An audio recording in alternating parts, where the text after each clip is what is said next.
हमारे कार्यक्रम के आयोजक अबदुर रहमान साहब, इस्लाम साहब और हमारे भाई जैसे कैसर भाई, इरफान भाई और गंगा बाबू के साथ साथ तमाम साथीगण। अभी आपने बोला खड़ा, कैसर साहब ने ठीक बोला कि आपको खड़े होके बोलने की आदत है, लेकिन अब थोड़ी आदत बदल गई। कोरोना में ऑनलाइन पढ़ाने में बोलने पर बैठ के ही काम होता है, तो हम बैठ के भी कंफर्टेबल महसूस करते हैं। तो बहुत अच्छा लगा इस इनिशिएटिव को देखकर। आज से करीब 8 साल 9 साल पहले मुझे जब एक ईमेल आया कि सऊदी अरबिया में आप आइए, यहाँ बिहार फाउंडेशन का मैं अध्यक्ष अबदुर रहमान लिख रहा हूँ, यहाँ बिहारियों के प्रतिष्ठा के लिए एक हम लोग प्रोग्राम कर रहे हैं, बिहारियों को पहचान बढ़ाने के लिए आप चीफ गेस्ट के तौर पर आइए। तो मैं गया वहाँ पर, तो खुद रहमान साहब आए हुए थे कार लेके रिसीव करने के लिए, कई लोग थे। फिर रहमान साहब ने अपनी गाड़ी में मुझे बैठाया और बहुत रास्ते बातचीत करते गए। देखा कि इनका बिजनेस वहाँ अच्छा चल रहा है, खुशहाली है, काफ़ी लौटते वक्त खजूर, दूध, बहुत सारा सामान दिया, बहुत मान सम्मान किया। एक बार जब ये पटना आए तो मैंने इनसे पूछा कि आने वाले भविष्य में आपकी क्या योजना है।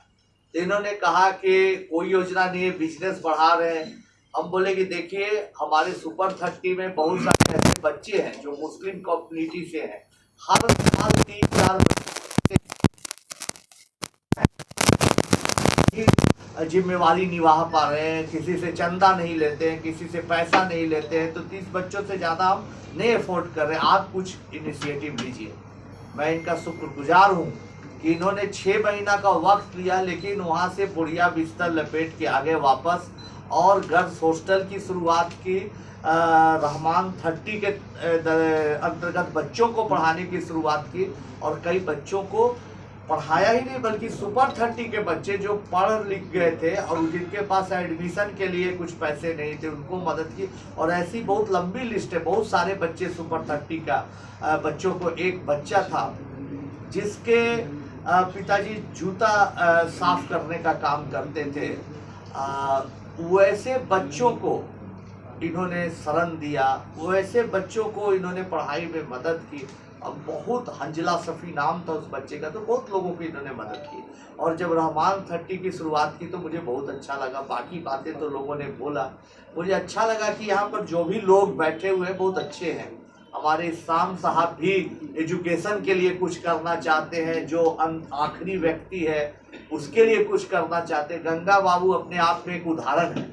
गंगा बाबू के बारे में आप लोगों को जानकर हैरानी होगी कि एकदम गांव से एक छोटे किसान घर से आए और यूपीएससी क्वालिफाई करते हैं। तो गंगा बाबू से रिक्वेस्ट करेंगे कि जब भी आपको वक्त मिले यहाँ आके बच्चों को मोटिवेट करिए, कुछ ज्ञान दीजिए।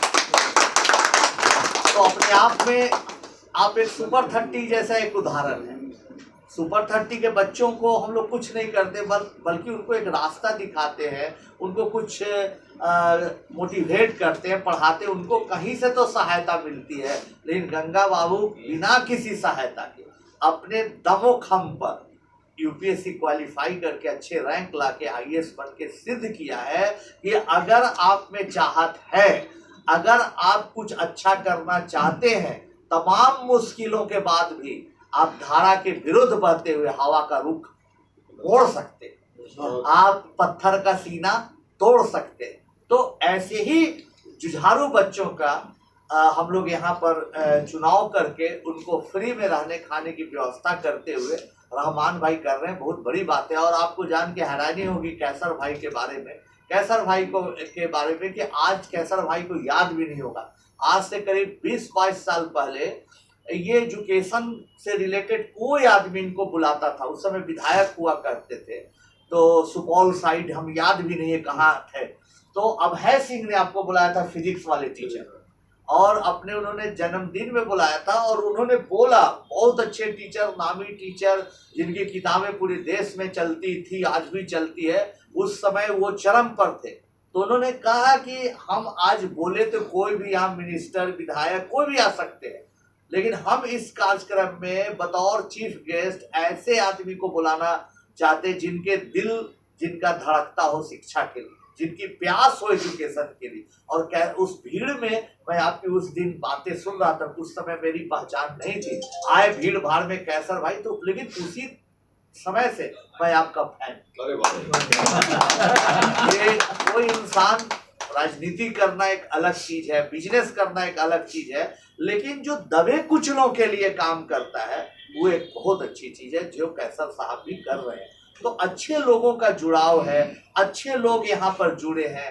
इरफान भाई भी कितने लोगों की मदद की रास्ते में, अभी रहमान भाई बता रहे थे। तो अच्छे अच्छे लोग जब जुड़ते हैं एक मंच पर, तो वहाँ का एक वाइब्रेशन तैयार होता है, एक वेव बनता है, जिससे बहुत अच्छा होता है। मेरा विश्वास है कि रहमान साहब यहाँ के ऐसे बच्चे जिनके पास कोई सुविधा नहीं है, कोई रिसोर्सेज नहीं है, ऐसे बच्चों के लिए काम कर रहे हैं, तो इनको अल्लाह जरूर मदद करेगा और ये इनका सपना जरूर पूरा होगा। और हम लोग तो साथ शुरुआती दौर से ही इनके साथ हैं।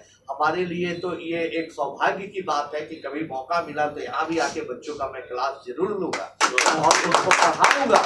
और आने वाले टाइम में 10 साल बाद, 12 साल बाद मुझे बहुत अच्छा लगेगा कि शाहीन बाग के एकदम अंतिम पैदान पर बैठे घर में भी हम लोग गुजरेंगे तो लोगों की बीच में पहचान होगी कि नहीं भाई सुपर 30 यहाँ तक भी पहुँचा। और वहाँ तक पहुँचाने के लिए तमाम लोगों को बहुत बहुत धन्यवाद। इस संस्था के खोलने का मकसद कोई पैसा कमाना नहीं है।